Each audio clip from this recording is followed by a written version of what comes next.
it's Alex, the Bookubus. Today I'm going to be talking about all of the books I read in October. I had a pretty good reading month. I ended up reading 19 books in total. Most of them were kids' books, so that's why I read as much as I did. And I think I got through everything that was on my October TBR. So yay for that. And I also added in a couple of books that weren't on the TBR. So yeah, definitely got through quite a lot.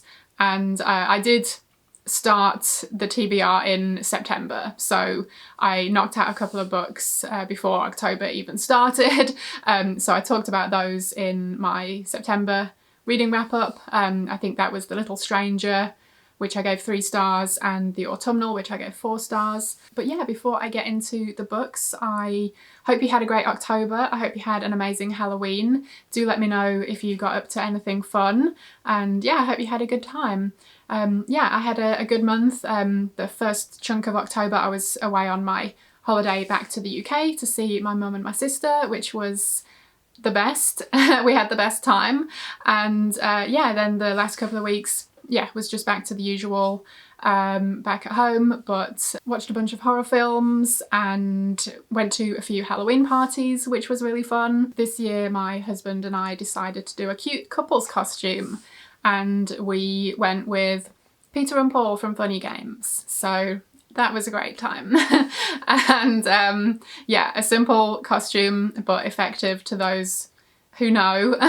And on Halloween itself, we spent a couple of hours at home for trick-or-treaters, and thankfully we had enough treats for all of them. We actually had quite a lot of kids come by, which was really cool, and it was really fun to see all of their costumes. And we had a Halloween display up that normally when we do our Halloween decorations, it's just a case of like just throwing all of the decorations up, but no real rhyme or reason to it. You know, it's just like a skeleton here and a jack-o'-lantern there and whatnot.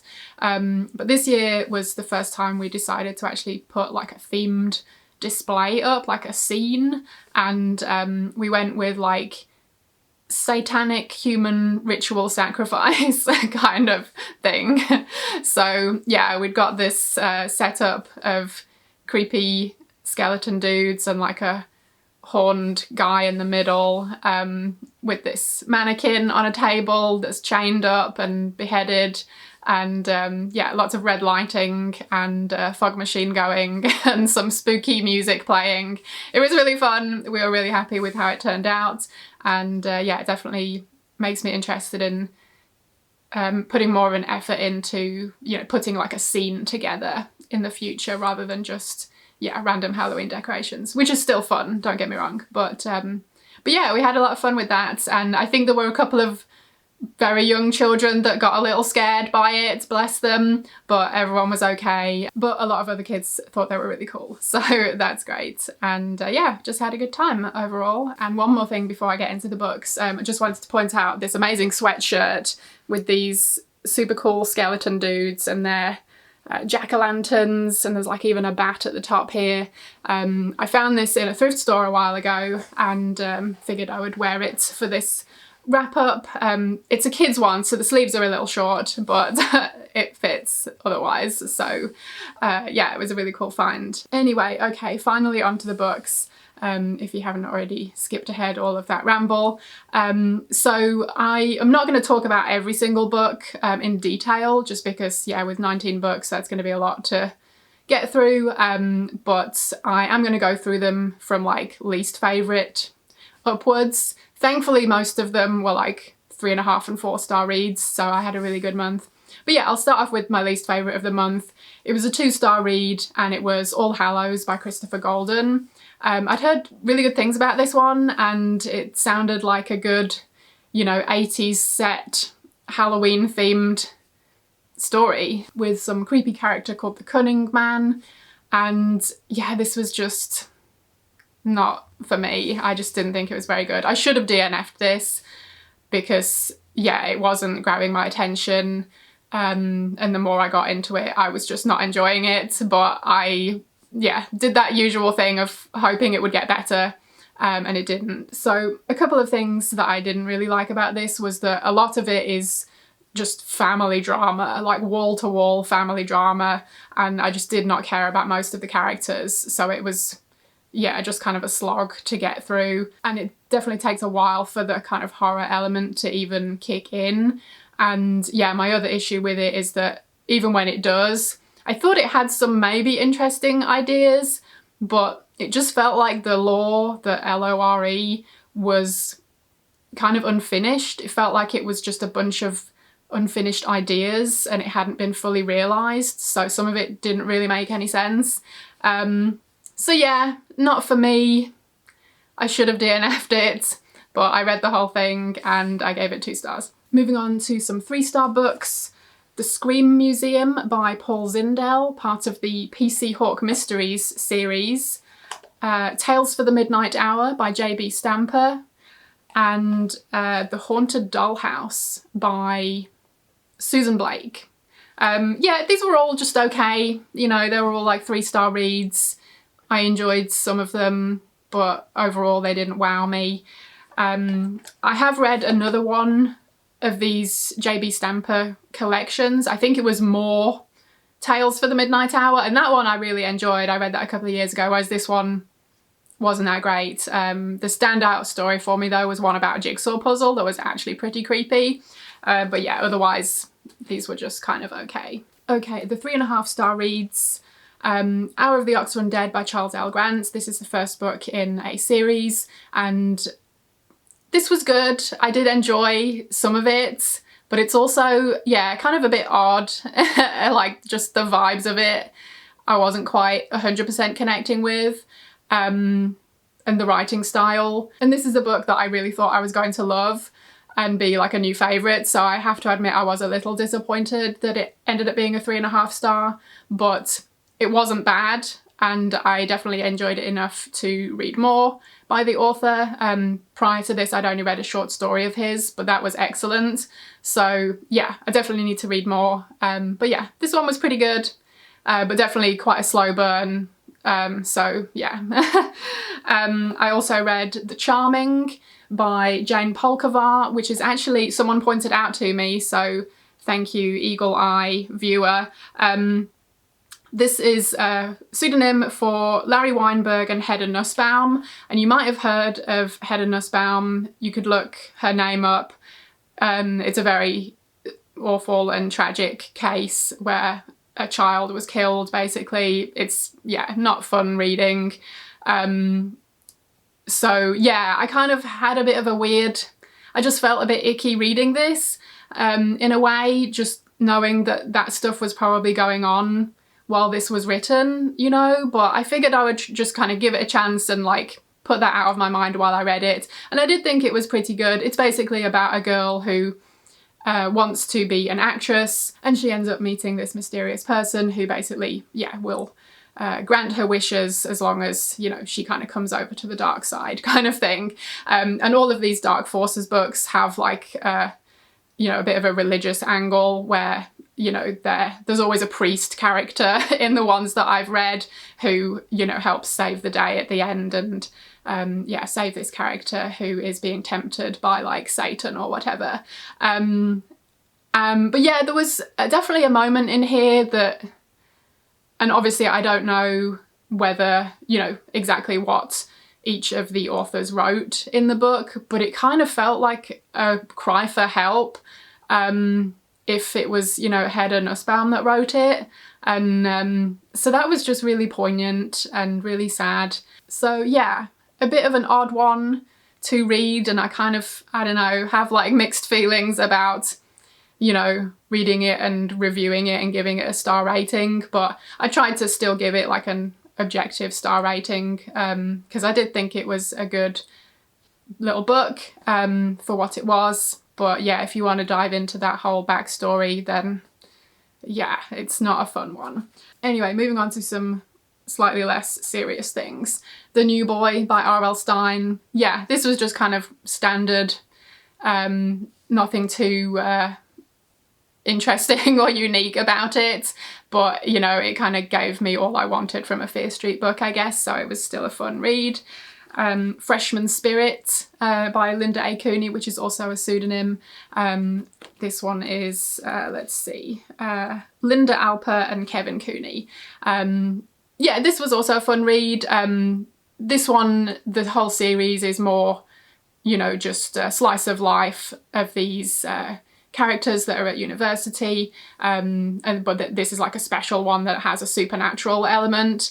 And yeah, I thought it was a fun read overall, but yeah, it didn't wow me.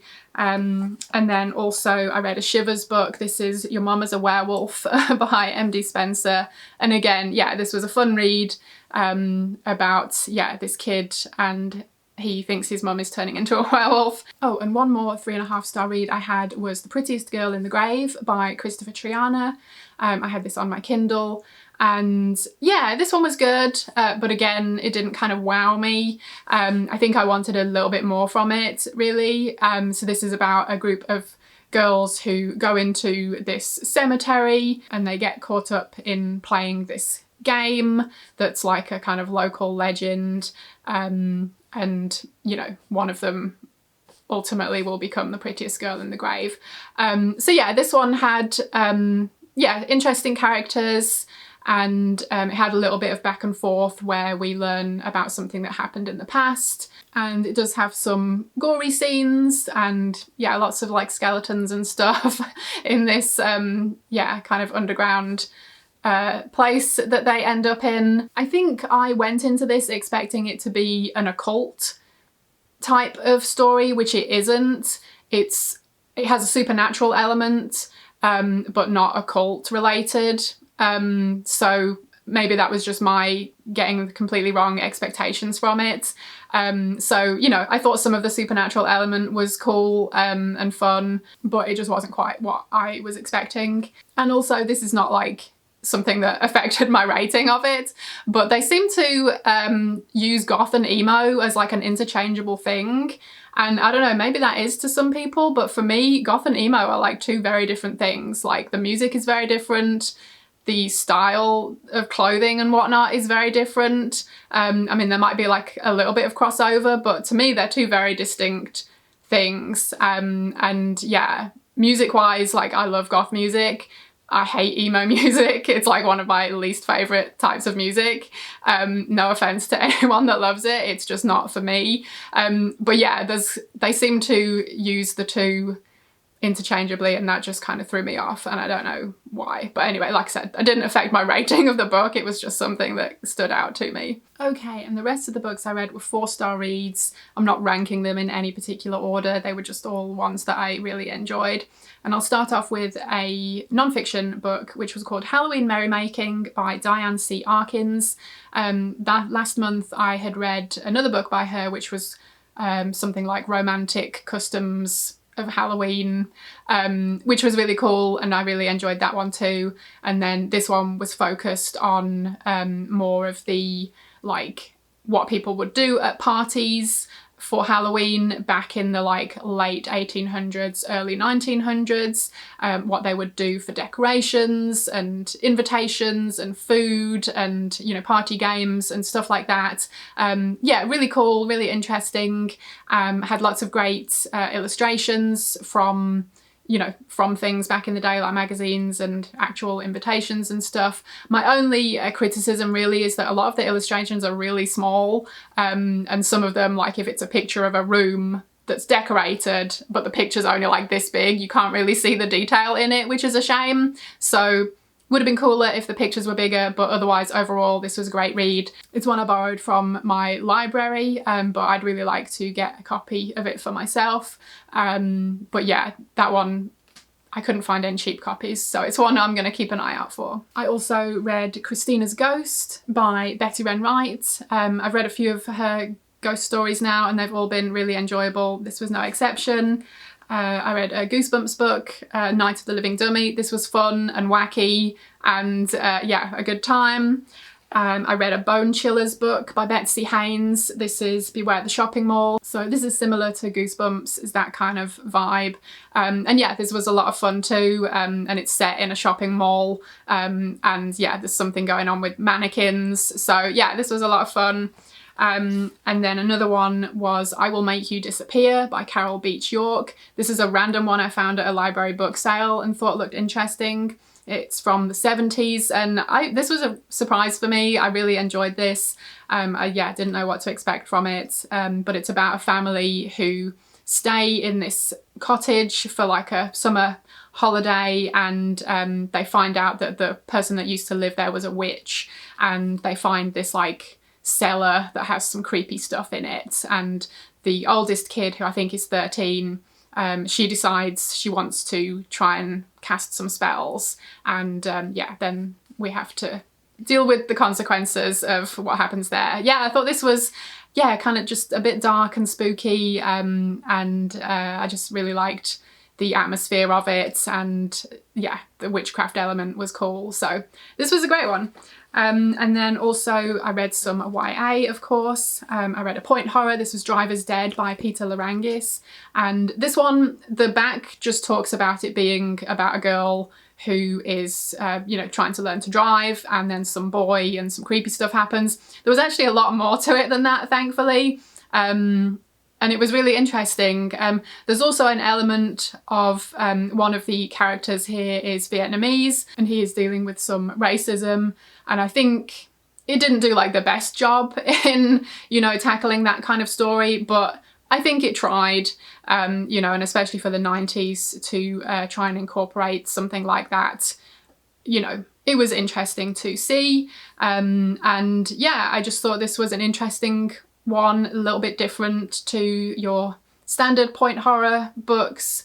I know Peter Lerangis' other one, The Yearbook, is also kind of a bit different as well. So was pleasantly surprised by this one and enjoyed it. I read a Christopher Pike book. This was Weekend, and it's about a group of friends who are staying in this remote big mansion for a weekend, and there's one of the characters who has kidney problems and is on dialysis, and we find out what happened to her to cause that, and then it seems like all of these people have been brought together for something to happen. So I don't want to give too much away. I really liked this one. I read this as a buddy read with Kelly from Kelly Hooked on Books, and unfortunately she DNF'd it, but I thought it was great. It had some of the classic Christopher Pike hallmarks, the group of teenage friends, and one of them having some kind of illness, and there also being some kind of spiritual element to the story, and and then some kind of darker undertones as well to the storyline. I just really enjoyed this one. I thought it was kind of wild at times. I don't know, I had a good time with it, so I'd recommend it. And I also read Look for Me by Moonlight by Mary Downing Hahn.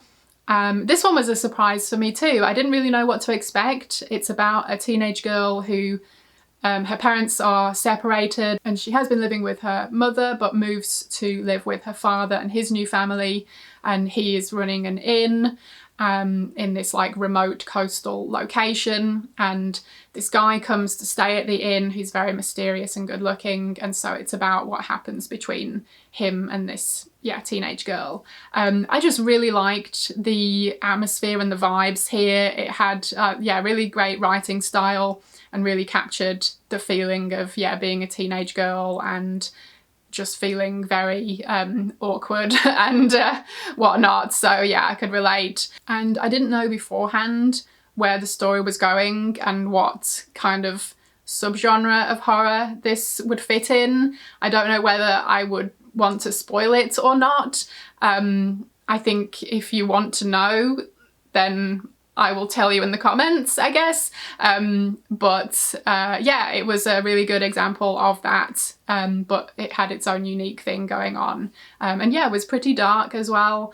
So this one surprised me in a good way. And another one that I didn't really have any expectations for but surprised me was Girls on Fire by Robin Wasserman. Wasserman, I'm not sure. This was one I think I'd heard about ages ago. I do not remember where or how, but then I found a copy of it at a library book sale. It was one that hadn't been on my October TBR, but when I was on holiday, I'd wanted some books to put on my Kindle, rather than, you know, lugging a bunch of physical books around. And this was one that was available. I think it was on Hoopla. So I was like, oh, I'll download that and see if I get to it. And yeah, I ended up reading it on the plane while I had a crazy lady sitting next to me, but that's a whole other story. But yeah, so this is more of a dark literary fiction / thriller, I guess. And it's focused on some teenage girls, and yeah, there's definitely quite a lot of sexual content here relating to teenagers. So if, yeah, kind of heads up for that if that's something you'd rather avoid. There's also some sexual assault that takes place here. The reason I decided to pick it up in October is because there is a boy that is killed on Halloween night one year, and yeah, so this kind of sets off the story, and yeah, we start following these teenage girl characters that are at the school that he was at. I will say the Halloween thing isn't a particularly strong element here, so yeah, don't go into it for that necessarily, but I thought it was, yeah, a great look at teenagers, and yeah, how crazy that period of life is, and especially, yeah, for teenage girls. It really kind of hit the nail on the head, I think, with a lot of it. And yeah, definitely does a great job with like female teenage friendship and how that can, you know, turn into obsession, and also like toxic friendship, and also, you know, be completely reversed and turn into you know, enemies, rivals, that kind of thing. So yeah, this was just an interesting one that I've not heard really anyone talk about, I don't think. But yeah, it surprised me, and I thought it was really good. It definitely kept me hooked for my plane journey, because my entertainment system wasn't working. So I was like, well, I guess I'll read for 8 hours then, or whatever. But yeah, an interesting one. So that is everything I read in October. I know some of them I probably rambled on way too long about, and some of them I didn't even really talk about at all, but yeah, I don't know, that's just the way it's gonna go for this video today. So if you have read any of these, I would love to hear what you thought of them. Let me know what your favourite book was that you read in October. And yeah, again, I hope you had a great month and an amazing Halloween. Yeah, let me know what you got up to. Thank you ever so much for watching. I hope you enjoyed it, and hopefully I will see you again in my next video. Bye!